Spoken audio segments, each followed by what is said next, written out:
Salut à tous et à toutes, c'est Shadowfreaks, bien sûr. Et aujourd'hui, on se retrouve pour un petit match commenté. Alors, je vois très bien venir dans les commentaires, ah, c'est du plagiat Fildronk, plagiat Fildronk. Moi, je serais à peu près d'accord avec vous, mais je pense qu'il n'y a pas de droit d'auteur. Il n'y a pas de droit d'auteur pour, euh, pour commenter les matchs qu'on a fait. Mais moi, en tout cas, j'avais envie de le faire parce que je l'avais promis à une fille que j'ai discuté sur le chat, que j'ai discuté sur un live. D'ailleurs, il s'appelait quoi? J'ai oublié le nom de celui qui faisait le live, mais en tout cas, je crois que le nom YouTube de la fille c'était Darky Cup. Donc Darky, si c'est toi là que je vois, eh ben signale-moi dans les commentaires. Et puis allez, et ben on est parti pour commenter ce match. Donc ça a envoyé du lourd vu que elle commençait à peine l'aventure, j'ai décidé de prendre une équipe qui serait à peu près équivalent, la même égalité, il serait à peu près même égalité, mais en fait, j'avais pas prévu elle avait un Raichu Shiny et un Dratag Shiny, les deux niveaux 100. J'avais pas prévu qu'elle utilisait ça, je voulais la jouer fair play, ça s'est retourné contre moi. N'empêche, c'était un beau combat, vous allez le voir sous vos yeux, je vais quand même le commenter.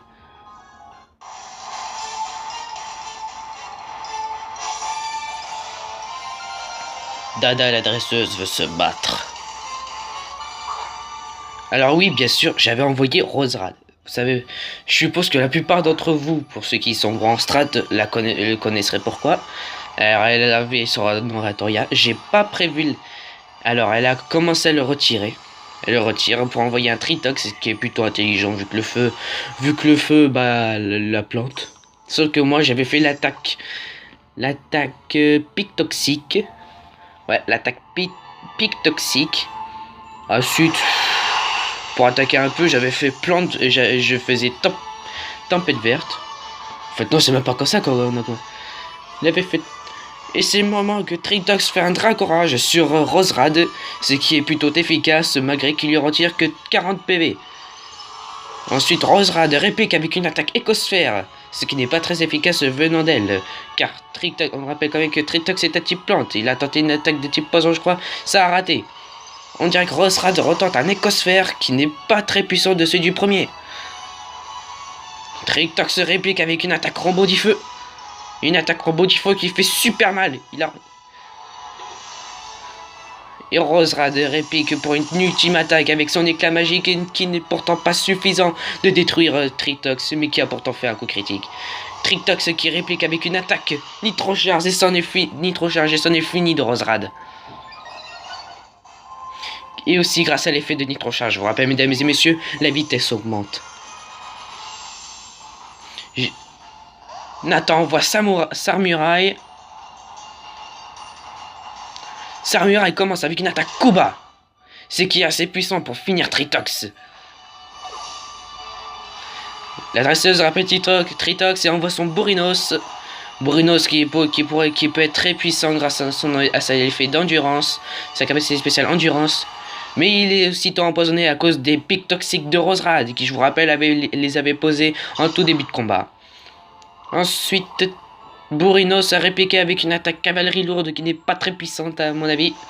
Et il perd des dégâts grâce au poison. La dresseuse décide de le retirer pour envoyer son Oratoria. Est-ce qu'il sera assez puissant pour vaincre Sarmurai malgré le fait qu'elle soit empoisonnée?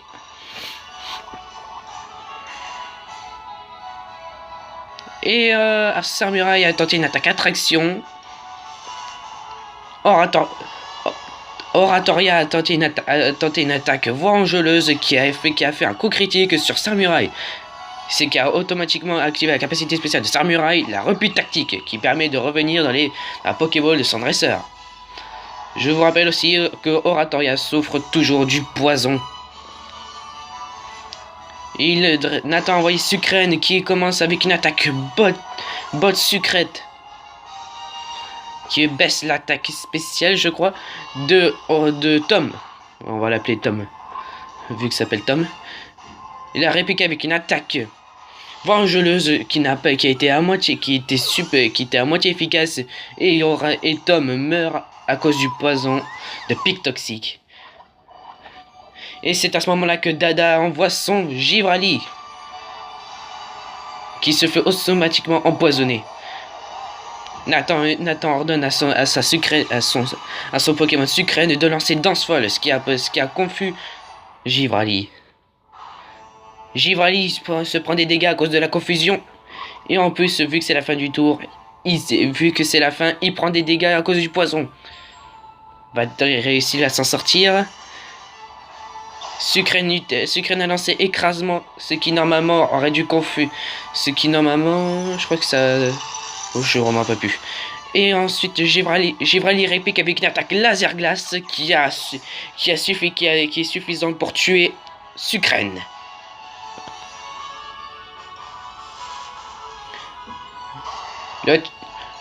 Le challenger Nathan le dresseur Nathan envoie son ossature et aussi la dresseuse Dada, l'invité, en retirer son Givrali pour envoyer un Dratak surpuissant qui est shiny.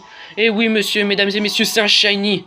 Mais c'est pas tout, car Nathan ordonne à son ossature d'utiliser Casse-Brique, qui n'est pourtant pas très puissante, vu qu'il n'avait pas prévu le coup qu'elle switcherait. Cependant, Dada ordonne à son Dratak d'utiliser Machouille. Qui est super efficace vu qu'il est de type spectre. Et malheureusement, Ossature n'a pu autre que de faire fauchage. Pour le tuer, pour en finir avec Ossature, Dratak utilise un hydrocanon qui peut marcher une fois de temps en temps. Le dresseur Nathan envoie un Météno. Est-ce que ce serait la fin pour lui? Est-ce que Dada gagnera? Je vous rappelle aussi que Météno a une capacité spéciale qui est mais je ne me rappelle plus du nom de sa capacité spéciale. Qui ralentit sa vitesse, je vous rappelle. Oh là là là là, on dirait que Nathan utilise une attaque Z. Est-ce que il utilise l'attaque Z de Météno? L'apocalypse gigalithique. Une capacité Z de type proche et qui pourrait être qui est super efficace sur attaque vu qu'il est de type vol. Pourtant cette attaque Z n'est pas suffisante pour le tuer. Dratak utilise Hydrocanon. Ce qui n'est pas suffisant aussi pour tuer Météno. Est-ce que Météno va réussir à le tuer, va réussir à battre notre Dratak? Et oui, il a lancé un pouvoir antique qui est suffisant pour mettre au tapis Dratak. L'effet de la capacité spéciale de bouclier 40 de Météno s'est activé. Il est plus rapide maintenant. La dresseuse Dada envoie son Bourrinos qui est toujours sous l'effet du poison, je préfère le rappeler. Météno utilise pouvoir antique pour utiliser sa vitesse, sauf qu'il n'avait pas prévu que son Bourrinos avait endurance. Bourrinos utilise un double pied qui est assez suffisant pour tuer Météno. C'est terrible. Bourrinos est sur l'effet du poison, ce qui perd considérablement quelques PV. Quelques points de vie. Désespéré, non, même pas désespéré. Nathan envoie son fou sardine qui utilise automatiquement sa capacité banc qui, je vous rappelle, le transforme en ce gros monstre au stat légendaire. Bien évidemment, Bourrinos est beaucoup plus rapide que ce gros balourd. Ce qui a pourtant aussi baissé sa vitesse grâce à cause de Pétinsol, mais Foussardine réplique avec une attaque saumure qui est assez suffisante pour tuer Bourrinos. Cependant, Dada a plus d'un tour dans ce sac. Elle a envoyé son Raichu qu'elle n'a pas pourtant dévoilé. Et aussitôt, Raichu se fait automatiquement empoisonner à cause des pics toxiques de Roserade. C'est auto coude à coude. Oh mon dieu, Raichu vient d'utiliser une attaque tonnerre qui a suffi à tuer, à mettre KO Froustardine.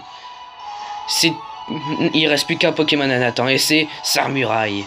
Est-ce qu'il va gagner? Est-ce que Sarmuraille sera assez puissant pour le vaincre? Sarmuraille utilise Kuba, une attaque qui bat en priorité.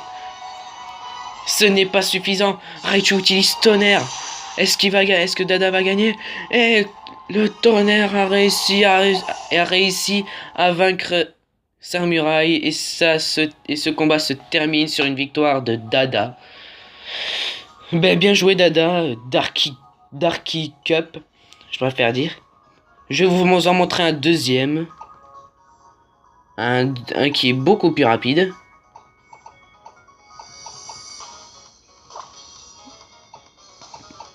Je vais vous montrer le plus rapide que j'ai fait. Tiens, lui. Lui, j'en ai fait qu'une bouchée. Alors que je fait même pas en plus.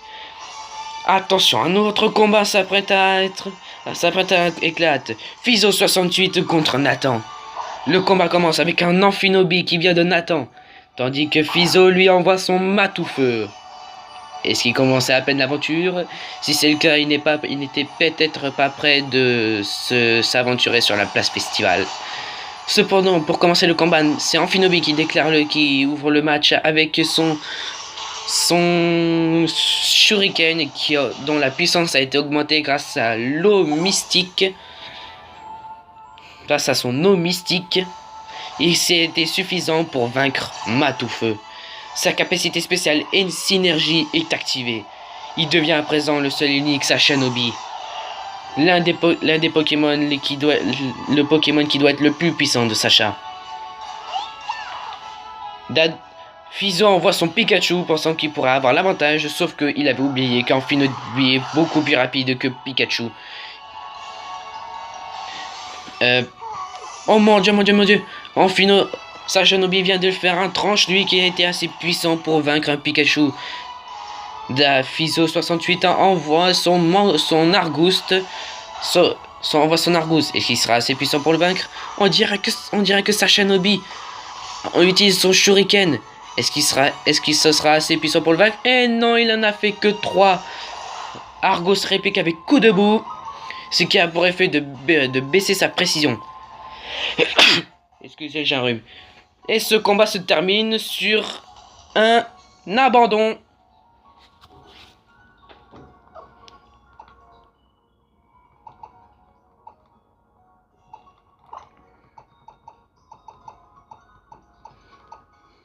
Allez, je vous montre celui-là. Soyez des fous. Et un autre combat se déclare. Flo le dresseur contre Nathan le dresseur. Qui va gagner? Otarlet. Flo envoie son Otarlet. Qui va gagner? J'ai hâte de savoir avec vous, les amis. Les combats commencent avec Créelec de Tokoriko, ce qui permet d'augmenter ses capacités spéciales de type électrique, qui commence avec un coup de jus. L'Otarlet de Flo est mis KO et qui envoie son Caninos. Est-ce que Caninos sera assez fort pour mettre KO un gardien? Je doute fort.